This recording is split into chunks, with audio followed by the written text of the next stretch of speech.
Hay una historia un poco loca al principio de la Biblia. Tenemos a Adán y Eva, y están en el jardín del Edén.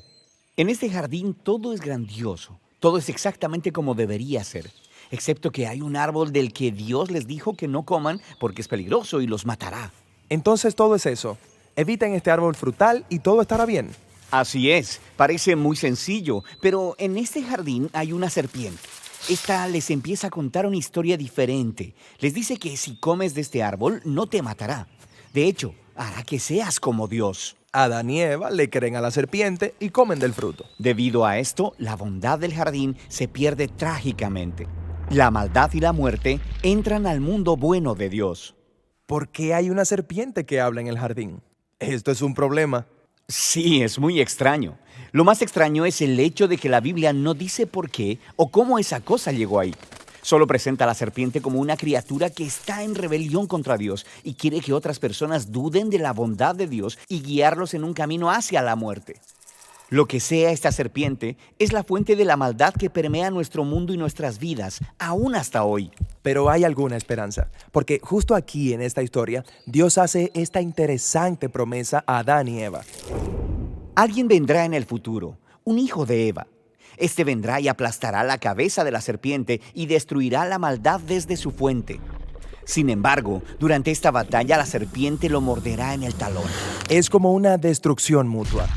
Sí, es una promesa extraña pero hermosa. Y se nos deja ahí hasta el próximo momento clave de esta narración, cuando Dios selecciona a este hombre llamado Abraham.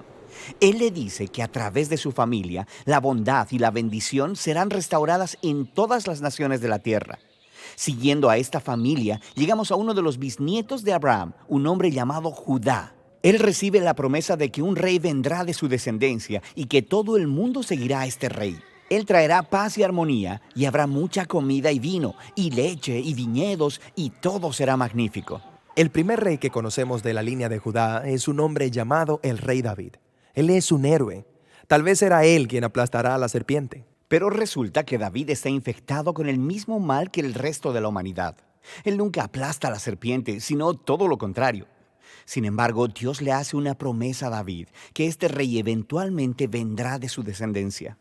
Pero mientras la historia sigue, una por una, cada generación de sus hijos son unos cabeza dura. Ellos se rinden ante la serpiente, ellos escogen la maldad, ellos buscan dinero, sexo y poder siguiendo a otros dioses. Las cosas se ponen tan mal que destruyen completamente a la nación de Israel. El grande y malvado imperio de Babilonia los destruye. Ahora no hay reyes para cumplir la promesa. Parece que el plan está arruinado. Durante estos días oscuros aparece un grupo de locos llamados profetas.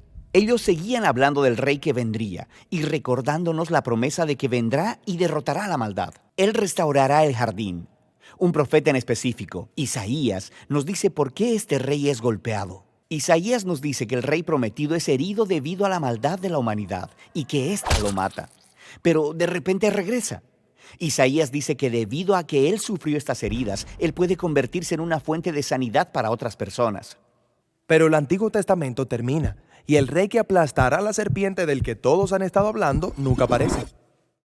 Esta es la razón por la que cuando el Nuevo Testamento comienza, nos presenta a Jesús de Nazaret no como un hombre cualquiera, sino como alguien que viene a cumplir específicamente estas antiguas promesas.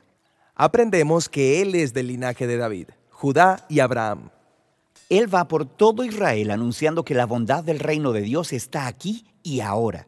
Él empieza confrontando los efectos de la maldad en la gente, sanándolas, perdonando sus pecados y su maldad. Mucha gente está creyendo que él es, en realidad, el rey prometido. Pero Jesús empieza a decir a sus seguidores más cercanos que Él se convertirá en rey y que traerá la paz cargando sobre sí mismo todo el peso de la maldad de la humanidad. La herida fatal de la serpiente. Exactamente. Y así parece que la serpiente gana. Esta historia sería una verdadera tragedia, excepto por lo que pasa después.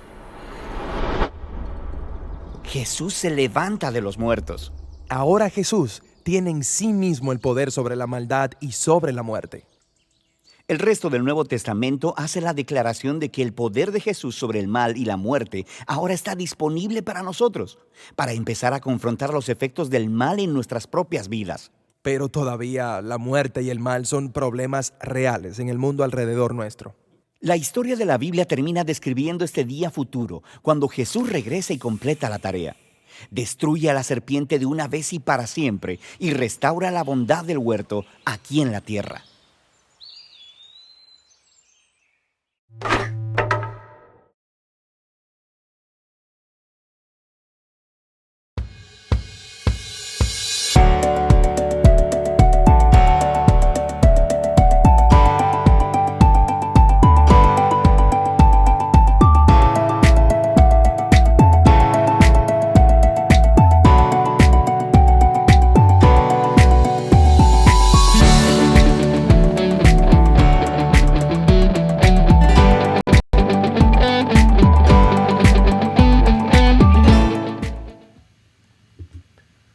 Bendiciones para todos. Sean bienvenidos a Iglesia en Casa de Congregación Cristiana Plenitud. En esta ocasión, en esta transmisión de Iglesia en Casa, estaremos estudiando y reflexionando en la palabra del Señor en nuestro tema que hoy se titula Resucitó. Le pido que me acompañen en la lectura, como de costumbre. Vamos a comenzar leyendo la palabra del Señor. Y lo hacemos en el Evangelio según Juan, en el capítulo 2. Vamos a leer los versículos 18 y 19. Si tiene su Biblia con usted, es importante que la utilice, que la tenga, y va a tener un poco de contexto sobre lo que el Señor Jesús está diciendo. Si no, usted puede también leer de su pantalla. Le leo. Y los judíos respondieron y le dijeron: ¿qué señal nos muestras, ya que haces esto? Respondió Jesús y les dijo: destruid este templo y en 3 días lo levantaré. Durante las pasadas 2 transmisiones de Iglesia en Casa hemos estudiado el camino de Jesús a la resurrección. Estudiamos cómo en Getsemaní Jesús fue afligido en su alma, pero Él se presentó delante del Padre con una oración sincera y recibió de nuestro Padre Celestial fortaleza. Él se fortaleció para tomar decisiones acertadas, para poder obedecer a la voluntad del Señor. Luego, en el Gólgota, Jesucristo se enfrentó al imperio del pecado y al imperio de la muerte. Y aunque Él parecía ser vencido, Él venció a la muerte y venció al pecado. Él estaba venciendo al cumplir con la voluntad del Padre. Él pagó por nuestros pecados. Nuestra respuesta a este sacrificio es vivir como Él desea que lo hagamos. Tomamos en cuenta lo que Jesús hizo para nosotros responder a la obra salvadora de Jesucristo, viviendo para seguir su voluntad. La cruz es la demostración de su amor, pero la historia no se quedó ahí. Cada año, en esta época del año, nosotros conmemoramos y celebramos que nuestro Señor Jesucristo resucitó. Y si la cruz es la demostración de su amor, la resurrección es la demostración de su poder. Ambas, muerte y resurrección, crucifixión y vuelta a la vida en el poder del Espíritu Santo, son 2 caras de la misma moneda. Con su muerte, Jesucristo pagó por nuestros pecados, y en su resurrección, Él nos abre la puerta a una nueva vida, a la vida abundante y a la vida eterna que Él nos ha ofrecido en el Evangelio. Al comienzo de su ministerio, Jesús fue con los discípulos a la ciudad de Jerusalén, y ahí se registra el primer momento en el cual Él se refiere a su resurrección, en el que Él menciona que Él va a morir, pero que también va a resucitar. Jesucristo había echado del templo a los mercaderes, a los cambistas. Vemos un episodio en que Él se llena de una ira santa, y la palabra nos dice que Él le da vuelta a las mesas de los mercaderes, a las mesas de los cambistas, y los hace salir del templo del Señor en Jerusalén. Y lo que sucedió fue que las autoridades religiosas estaban molestas. Este era un negocio entonces que tenían los religiosos, las autoridades del templo, con estas personas que se dedicaban a vender y a cambiar. Y entonces los religiosos le pedían que él les demostrara o que él les dijera qué autoridad tenía para poder hacer esto. Y nos dice la palabra entonces que los judíos le respondieron: ¿qué señal nos muestras ya que haces esto? Y él respondió: destruid este templo y en 3 días lo levantaré. Y nos dice el verso 20: dijeron luego los judíos: en 46 años fue edificado este templo, y tú en 3 días lo levantarás. Es que ellos no entendían el significado de las palabras de Jesús. Ellos no entendían que cuando él decía destruido este templo y en 3 días lo levantaré, él estaba hablando de algo más. Ellos se enfocaban en el templo físico. Pero los versos 21 y 22 del Evangelio según Juan, en el capítulo 2, dicen que él hablaba del templo de su cuerpo. Por tanto, cuando resucitó de entre los muertos, sus discípulos se acordaron que había dicho esto y creyeron la Escritura y la palabra que Jesús había dicho. Cuando ellos entendieron la relación, mejor dicho, entre lo que Jesús había dicho y lo que estaba ocurriendo ahora, ellos recibieron la revelación de lo que significa verdaderamente la resurrección. La resurrección es la prueba de que la vida de Jesús, de que sus milagros y sus enseñanzas son verdad de Dios, son reales y provienen de nuestro Padre Celestial. Por su resurrección, nosotros, los discípulos de Cristo, tenemos acceso y tenemos capacidad para portar el poder de Dios, para que el poder de Dios opere a través de nosotros, opere en nuestras vidas. Donde no hay revelación entonces de la resurrección, donde no hay comprensión por medio del Espíritu Santo de cuál es el significado de la resurrección de Cristo, la iglesia sigue predicando simplemente a un Jesús histórico. Sin revelación, predicamos simplemente a un Jesús histórico. No podemos profundizar para vivir lo que Jesús quiere que vivamos, la comunión con Dios. Pero en la revelación de la resurrección, el Espíritu nos empodera. Usted en el Espíritu puede sanar enfermos, puede echar fuera demonios, puede operar en los dones del Espíritu. Jesucristo mismo nos dijo que cosas aún mayores harán los que crean en este Evangelio, los que crean en estas buenas noticias. Si usted conoce cuál es el poder de la resurrección de Cristo, usted puede vivir en esta verdad de Dios. Le pido que me acompañe entonces para conocer cuál es el poder de la resurrección. Acompáñenme en la lectura.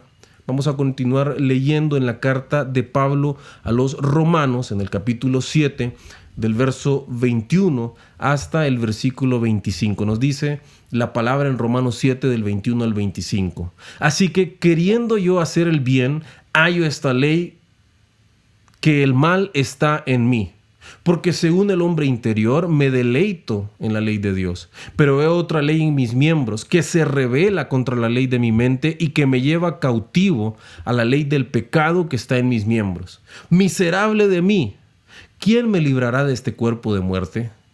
Gracias doy a Dios por Jesucristo Señor nuestro.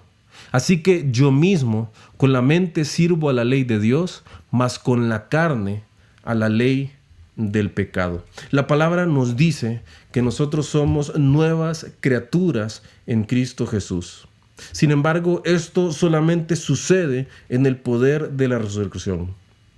Si usted se va al inicio de este capítulo 7 de la carta de Pablo a los Romanos, el apóstol Pablo habla de la vida sin tener o sin vivir, sin experimentar el poder de la resurrección. Nosotros estábamos sin el poder de la resurrección, atados a la ley del pecado, de modo que Pablo reconoce que el mal está en él. Él dice, hallo esta ley, que el mal está en mí. El mal, la pecaminosidad, la inclinación al pecado está en nosotros, está en nuestra carne. Es parte de nuestra naturaleza humana y la palabra nos dice que nosotros tenemos una mente racional, animal y diabólica.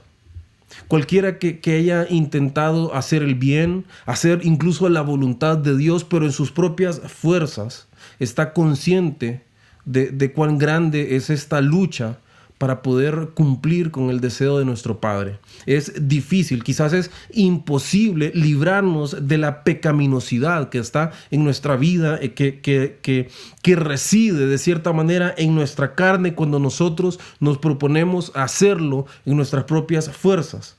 Y Pablo reconoce que su vida misma es así. Y él se pregunta, ¿quién me librará de este cuerpo de muerte? Y cuando Pablo describe este cuerpo de muerte, cuando él usa esta frase, ¿quién me librará de este cuerpo de muerte? Y él está haciendo referencia a un castigo que existía en la antigüedad, en el cual se atormentaba a los prisioneros al atarlos a un prisionero vivo con un cuerpo que estaba en estado de descomposición, es decir, con un cuerpo que está muerto y que ya está en el proceso natural de putrefacción. Y Pablo entonces se siente como se sentiría uno de estos prisioneros. Él siente que la carne que lo lleva al pecado es como este cuerpo que está en descomposición y que podría contaminar a lo que está vivo. Y él anhela ser liberado de aquel cuerpo de muerte que está encadenado a él. Y entonces él abre la puerta a la nueva vida en Cristo. Y él dice, gracias doy a Dios por Jesucristo nuestro Señor. Sin Jesús nosotros estamos vencidos, vendidos al pecado. Pero con Jesús nosotros somos una nueva creación, capaz de vencer al pecado. Y él dice, gracias doy a Dios por Jesucristo Señor nuestro. Pablo deja de verse hacia sí mismo. Pablo deja de pensar que él puede vencer esta batalla en sus propias fuerzas. Y él voltea a Jesús. Y cuando él ve a Jesús, él se encuentra con que él tiene algo para agradecer a Dios. Porque Pablo mira a Jesús que está entre él y Dios. Jesús está entre nosotros y Dios, intercediendo por nosotros, siendo el puente sobre aquel abismo que se crea entre Dios y nosotros cuando nosotros vivimos en pecado. Y Jesús entonces provee un camino para que nosotros lleguemos hasta Dios. Cuando Jesús dice, gracias doy a Dios por Jesucristo, y luego dice, Señor. Y él hace esto porque él está poniendo a Jesús en el lugar correcto. Él está llamándolo Señor. Él está diciendo, Él es el dueño de mi vida. Y por cuanto Él es el dueño de mi vida, entonces yo puedo operar en el poder de la resurrección. Yo he recibido vida porque Él es el dueño de mi existencia. Él reconoce que Jesús es el Señor y es el amo de su vida. Pablo muestra que a pesar de que la ley es buena, porque Dios nos dio la ley para que podamos conocer que existe el pecado y esto es algo bueno para nosotros, esta no nos puede transformar. Nosotros no podemos ser transformados desde nuestro interior por cumplir con todos los preceptos que el Señor daba al pueblo de Israel en el Antiguo Testamento. Sin el Espíritu Santo no es posible para nosotros. No podemos ser transformados simplemente por cumplir con este estándar y no podemos cumplir el estándar. La ley no nos puede liberar de la pecaminosidad que está en nuestros miembros, sino que solamente nos permite saber que hay algo malo, que hay una pecaminosidad, hay una inclinación al pecado que está en nuestros miembros. El mal está en mí, decía el apóstol Pablo. Y nuestra transformación para convertirnos en las nuevas criaturas que Dios desea que nosotros seamos, capaces de experimentar la vida abundante y de permanecer para la vida eterna. Esta transformación solamente ocurre en el poder de la resurrección. Solamente ocurre cuando en su vida se manifiesta el poder de la resurrección de Cristo. Cristo nos puede liberar del imperio del pecado, de la ley de nuestros miembros. Así nos lo dice la palabra en la primera carta a los Corintios, capítulo 15, versos 53 y 54. Yo se lo leo. Porque es necesario que esto corruptible se vista de incorrupción y esto mortal se vista de inmortalidad. Y cuando esto corruptible se haya vestido de incorrupción y esto mortal se haya vestido de inmortalidad, entonces se cumplirá la palabra que está escrita: sorbida es la muerte en victoria. ¿Qué más nos dice la palabra del Señor sobre el poder de la resurrección? Le pido que busque en su Biblia la carta a los Efesios, el capítulo 2. Vamos a leer en los versos 4 hasta el versículo 7. Nos dice la epístola a los Efesios 2 del 4 al 7. Pero Dios, que es rico en misericordia, por su gran amor con que nos amó, aun estando nosotros muertos en pecados, nos dio vida juntamente con Cristo. Por gracia sois salvos. Y juntamente con Él nos resucitó. Y asimismo nos hizo sentar en los lugares celestiales con Cristo Jesús, para mostrar en los siglos venideros las abundantes riquezas de su gracia en su bondad para con nosotros en Cristo Jesús. Lo segundo que nos brinda el poder de la resurrección es una nueva perspectiva de la vida, y se trata de una perspectiva eterna. La resurrección, comprender qué significa la resurrección para nosotros, nos libera del temor para que nosotros podamos experimentar la vida desde la mente de Cristo. Pensar desde el poder de la resurrección nos permite tener una perspectiva eterna. Nos permite saber que hay esperanza para que algo más, algo mejor, algo superior ocurra en nuestra vida. Algo superior a lo que ya nos está ocurriendo, a lo que ya estamos experimentando en este tiempo. Y esto es una constante. Todo el tiempo es así. No importa cuánto haya avanzado usted en el Evangelio, siempre el Señor lo puede llevar a algo nuevo, a algo mejor. Lo puede ir transformando. Si usted mira la vida con perspectiva de eternidad, usted comprenderá que el Señor lo irá transformando constantemente por el poder de su resurrección, para que usted y su experiencia de la vida y su comprensión de la voluntad del Padre sea cada vez mayor y cada vez mejor. En el poder de la resurrección nosotros somos capaces de entender que cualquier problema, que cualquier obstáculo, que cualquier aflicción que estemos viviendo en este tiempo aquí en la tierra es algo momentáneo y algo pasajero. ¿Por qué?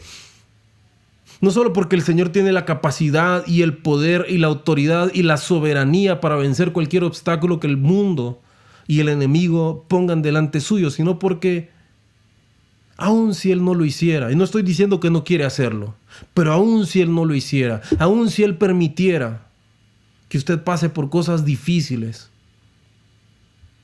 por un periodo que nosotros diríamos largo de tiempo, en el poder de la resurrección, por la gracia con la que nos ha salvado nuestro Padre Celestial en Cristo Jesús, nosotros sabemos que nos espera un destino eterno al lado del Señor. Y entonces yo le podría plantear, ¿qué prefiere usted? ¿Tener una mañana ajetreada para luego disfrutar el resto del día? ¿O solamente poder disfrutar de 25 minutos y luego nada? Porque así es la perspectiva que tenemos que tener con respecto a la eternidad. Esta vida, los años que usted podrá tener en su paso por este mundo, aunque sean muchos, aunque usted sea muy longevo y se cumpla en su vida la promesa para aquellos que honran a su padre y a su madre, es un suspiro. Es algo que pasa muy rápido. Y luego viene la eternidad. Y entonces debemos entender que vamos a ser retados cuando vivimos para el Señor, cuando vivimos para el Espíritu, para hacer la voluntad de Dios. En este mundo vamos a ser retados. Pero la perspectiva de eternidad le debe dejar saber usted que eso pasará y que viene lo mejor. Y ahora, el Señor no nos deja, y esto usted lo tiene que saber, el Señor no nos deja en el pantano. Él no lo deja a usted en el hoyo. Él va a hacer algo, su luz va a venir. Si usted está pasando por dificultades, si usted está pasando por el momento de dolor, usted tiene que saber que en el poder de la resurrección hay algo que va a ocurrir ahora, en este tiempo, pronto. Eso le quiero decir, que está pronto por suceder. Quizás nos duele, pero algo bueno, si estamos en manos del Señor, algo bueno va a ocurrir. Y eso es el poder de la resurrección operando en nosotros. El texto nos dice que nuestro Padre Celestial nos dio vida juntamente con Cristo. Esto es lo que Dios hizo para todos aquellos que estábamos muertos en pecado. Porque usted podrá decir, bueno, yo estoy vivo, yo nací y sigo vivo. No, pero nos dio vida abundante y eterna. A ese tipo de vida es que se está refiriendo la palabra del Señor. O sea, Jesucristo vino y participó de la muerte. Él murió como lo hacemos nosotros. Él no tenía que pasar por eso. La palabra nos dice que Él se despojó de su gloria. Él estaba en la eternidad con Dios y se separó de todo esto para venir y sufrir esta muerte. Y la palabra nos dice, y muerte de cruz, es decir, quizás la mayoría de nosotros vamos a morir por causas naturales, asuntos de enfermedad, porque así es la vida. Pero no, Él fue sometido a un castigo. Muerte de cruz, la peor manera, la manera quizás más dolorosa, más brutal, más grotesca en que un ser humano podría fallecer. Y Él experimentó la muerte como nosotros lo hacemos para que nosotros podamos participar de su vida en la resurrección. Y entonces debemos entender que el viejo hombre está crucificado y nosotros somos nuevas criaturas en Cristo Jesús. Luego la palabra nos dice que nos hizo sentar en los lugares celestiales con Cristo Jesús. Esta es la posición actual de los discípulos de Cristo.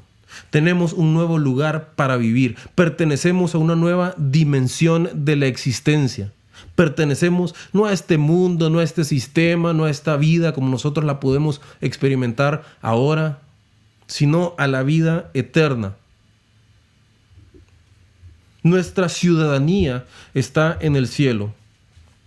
Ahora bien, usted y yo no estamos ahora mismo sentados en un trono allá en las estrellas. Mucho menos podemos decir que estamos sentados en los cielos santos de Dios, más allá del firmamento, más allá de lo que podemos ver con nuestros ojos. Y en ese sentido nosotros debemos entender que el Señor está hablando sí de una autoridad que nos ha dado en el sentido espiritual, pero también de una promesa. Pero nosotros estamos sentados en los lugares celestiales en Cristo, en el poder de su resurrección. Pertenecemos a esa vida y no a esta que estamos experimentando ahora. ¿Y cuál es esa vida? Es la vida en la cual Dios mostrará en los siglos venideros, nos sigue diciendo el texto en Efesios, mostrará en los siglos venideros las abundantes riquezas de su gracia. Dios seguirá mostrando las abundantes riquezas de su gracia para con nosotros.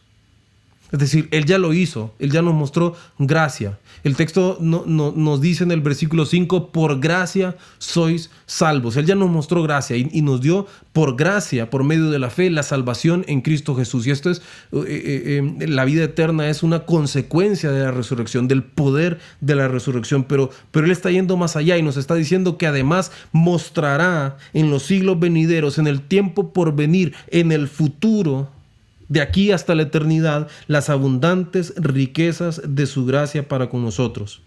Dios entonces no dejará de tratar con nosotros desde este corazón lleno de gracia, fundamentado en su gracia, en su misericordia hacia nosotros, sino que por siempre va a continuar revelándonos sus riquezas espirituales que están disponibles para nosotros, para toda la eternidad, desde ahora y para siempre. Entonces, en el poder de la resurrección nosotros tenemos la seguridad de la vida eterna y acceso también a los recursos espirituales de Dios en este tiempo, para que nosotros podamos experimentar esta vida como nuevas criaturas, viviendo sin temor, viviendo para cumplir con el propósito de Dios. Le pido que busquen su Biblia entonces, el Evangelio según Juan. Vamos a leer en el capítulo 20, los versos 19 hasta el versículo 22. Nos dice la palabra en el Evangelio según Juan 20, del 19 al 22.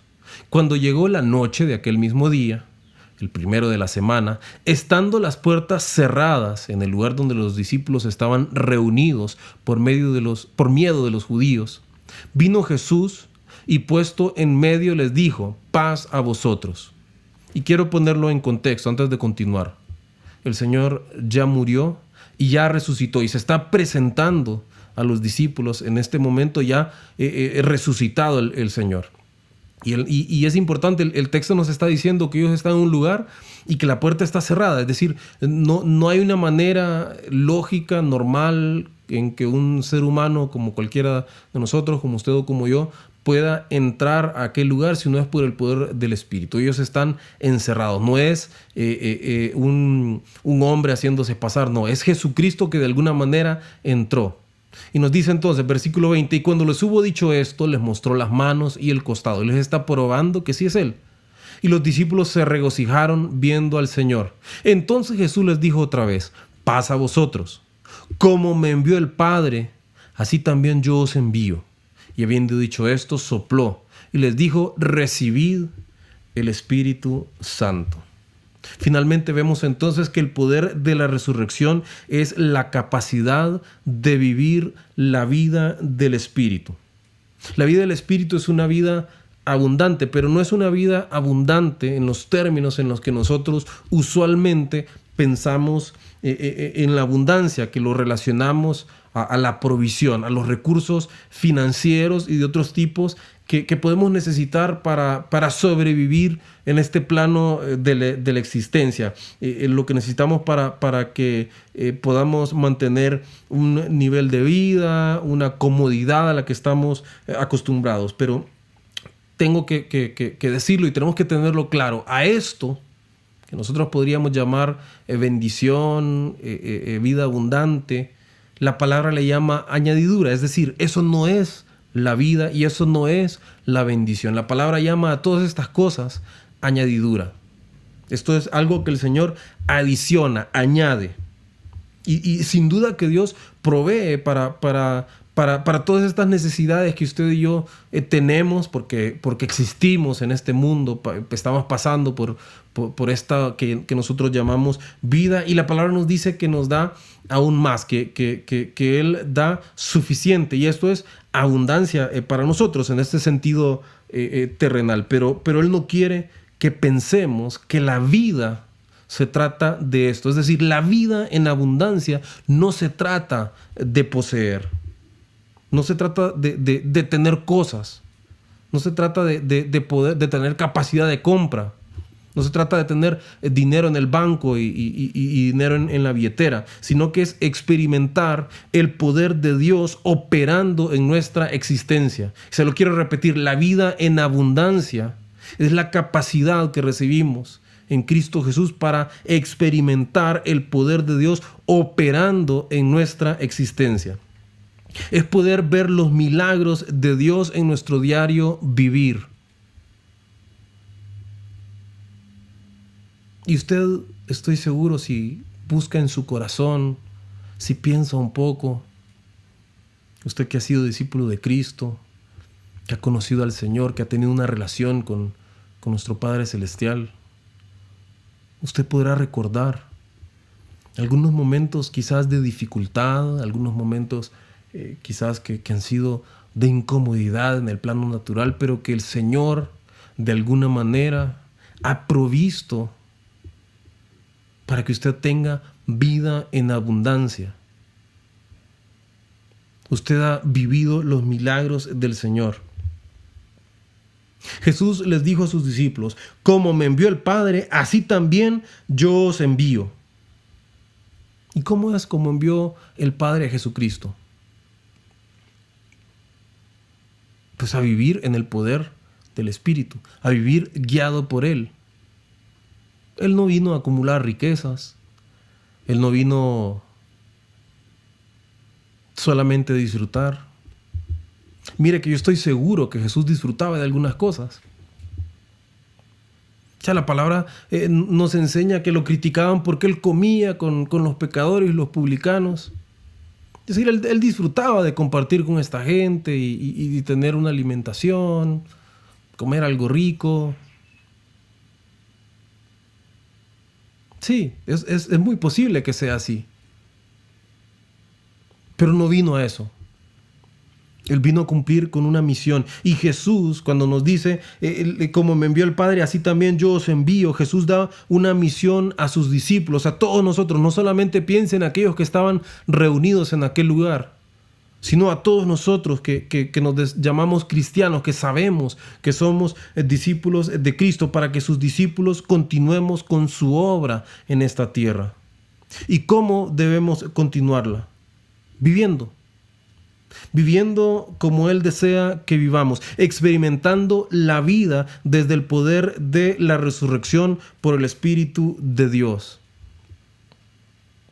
¿Cuál es la misión? Lo hemos estudiado en el pasado. Nosotros tenemos una misión que por cómo lo llama la Biblia, nosotros le llamamos la Gran Comisión. Él nos dijo que debemos ir y hacer discípulos en las naciones. Y nosotros podríamos tomar este mandato de manera literal y decir, bueno, lo voy a dejar todo y me voy a ir y voy a ser un evangelista, un misionero, una persona que anda de nación en nación, de ciudad en ciudad, compartiendo las buenas noticias del Señor sin echar raíces en ningún lado. Y para muchos, quizás este sí sea el plan de Dios, pero yo no creo que este sea el plan de Dios para todos nosotros. Sí, hay algunos que tenemos que vivir, que experimentar la vida y que experimentar el poder de la resurrección, viviendo como Dios quiere, donde Dios nos plantó, en la ciudad donde estamos o en la ciudad que nos podría llevar a vivir en un dado momento, haciendo lo que hacemos. El poder del Evangelio es que todos nosotros vivimos esta transformación en todo lo que hacemos. No necesita usted volverse como lo era Juan el Bautista, un hombre raro que estaba ahí en el desierto y se vestía de una manera extraña, diferente a los demás, y todos sabían, no, él es raro, pero hay algo de Dios en él. Pero qué raro es. No todos necesitamos ser así. Quizás Dios lo hace con algunos y eso está bien, no lo vamos a criticar. Pero no todos necesitamos vivir de esa manera. Algunos de nosotros, en el diario vivir, en el compartir, es que tenemos que experimentar esta transformación. Hemos sido enviados a vivir de esta manera, experimentando el poder de la resurrección todo el tiempo. De modo que si usted es padre o si usted es madre, entonces lo hace esto desde el poder de la resurrección, porque hemos recibido el Espíritu Santo. Él dijo, yo os los envío así también, así como el Padre me envió a mí, así yo los envío a ustedes. Y después de eso, entonces les da una autoridad, reciban el Espíritu Santo. Y si usted es mamá o papá, entonces usted experimenta esto de ser mamá o papá desde el poder de la resurrección, con el Espíritu Santo de su lado. Y si usted es un estudiante, entonces lo hace en el poder de la resurrección. Y si usted es un oficinista y trabaja en una oficina, entonces lo hace en el poder de la resurrección. Y si usted fuera un domador de leones, entonces eso también lo hace en el poder de la resurrección. Jesús da el Espíritu a sus discípulos. Y con ello entonces Él trae nueva vida, la habilidad de poder llevar a cabo su misión, hacer discípulos en las naciones, donde sea que usted ha sido puesto, donde sea que usted ha sido plantado. Usted debe vivir la vida desde este poder, en esta esperanza, con esta seguridad de que la resurrección es real, que aquel poder del Espíritu Santo que obró en Cristo Jesús para resucitarlo de entre los muertos, opera también en nosotros para que podamos vivir lo que sea que Dios quiera que vivamos, de la manera que sea que Dios quiera que vivamos, donde sea que Dios quiera que vivamos, haciendo las cosas que tenemos que hacer en nuestro día a día, experimentando el poder de la resurrección, la vida del Espíritu en nosotros. Y en eso recibimos todas las riquezas de Dios para nosotros. Jesús resucitó. Él resucitó, esto es una verdad, lo conocemos. Jesús resucitó. ¿Y cómo podemos vivir entonces en el poder de la resurrección? Pues todo esto comienza por que nos sea revelado ¿Cuál es el poder de la resurrección? En el poder de la resurrección nosotros somos una nueva creación. Y Pablo decía, bueno, hay algo en mis miembros que me lleva al pecado. ¿Quién me librará de este cuerpo de muerte? Pero también dijo, gracias doy a Dios por Jesucristo. En la resurrección de Cristo nosotros recibimos la capacidad para vencer al pecado con las fuerzas de Cristo, no en sus propias fuerzas, con las fuerzas del Espíritu. En el poder de la resurrección, nosotros recibimos una nueva mentalidad y recursos en Dios. Estamos sentados en los lugares celestiales. No importa donde usted esté ahora. Usted puede estar como el hijo pródigo cuidando cerdos, que hoy ya no es una cuestión tabú en nuestra sociedad. Es un trabajo. Quizás no es el trabajo que le guste, pero es un trabajo. Pero ahí usted está sentado en los lugares celestiales. Usted tiene la capacidad de que en usted opere la mente de Cristo. Usted puede ver las cosas con la perspectiva eterna, sabiendo que Dios, en su poder, lo puede llevar un paso más allá y tiene los recursos de Dios para avanzar. Y en el poder de la resurrección, nosotros podemos vivir una vida transformada. El Señor nos envió a vivir la vida, aquello que Él desea que hagamos, diferente para cada quien. Pero también nos dijo, reciban al Espíritu para que podamos vivir esa vida en el poder del Espíritu, que es el mismo poder de la resurrección. El Espíritu Santo levantó a Jesucristo de los muertos y la palabra nos enseña que Él también, el Espíritu Santo, opera en nuestra vida para que podamos hacer lo que nuestro Padre Celestial desea que hagamos. Si usted quiere vivir en el poder de la resurrección, yo le invito a que me acompañe a presentarnos delante de nuestro Padre Celestial haciendo una oración, cerrando nuestros ojos e inclinando nuestro rostro. Padre, tú entregaste a tu Hijo por nosotros, Señor. Permitiste que Él sufriera, lo enviaste para que Él sufriera, Señor, el castigo de tu ira por causa de nuestros pecados, Padre Celestial. Pero también, Padre Celestial, en tu poder, Él resucitó, Señor. Venció el imperio de la muerte y del pecado. Y nos dio, Padre Celestial, la potestad de ser llamados hijos tuyos. La posibilidad, Señor, de que nosotros viviéramos de esta manera, como una nueva creación, Señor. Capacitados, Señor, para entender la vida con una perspectiva de eternidad, sabiendo, Señor, que pertenecemos a la eternidad y que tú, por tu gracia, por tu amor, porque nos has resucitado juntamente con Él, has dispuesto recursos espirituales para que nosotros echemos mano de ellos y podamos seguir adelante, Señor, avanzar, sobre todo avanzar hacia la estatura del varón perfecto que es Cristo Jesús.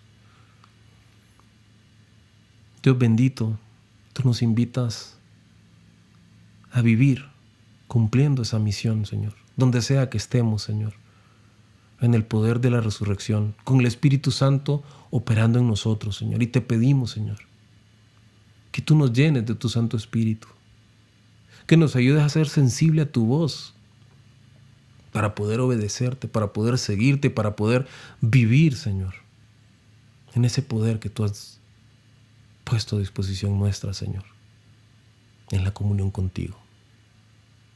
Te presentamos, Señor, nuestra oración en el nombre de tu Hijo Jesucristo. Amén. Queridos hermanos, esto ha sido Iglesia en Casa por hoy. Yo le pido que si usted, que esté pendiente, mejor dicho, de una próxima transmisión de Iglesia en Casa. Y mientras ese momento llega, bendiciones para todos ustedes.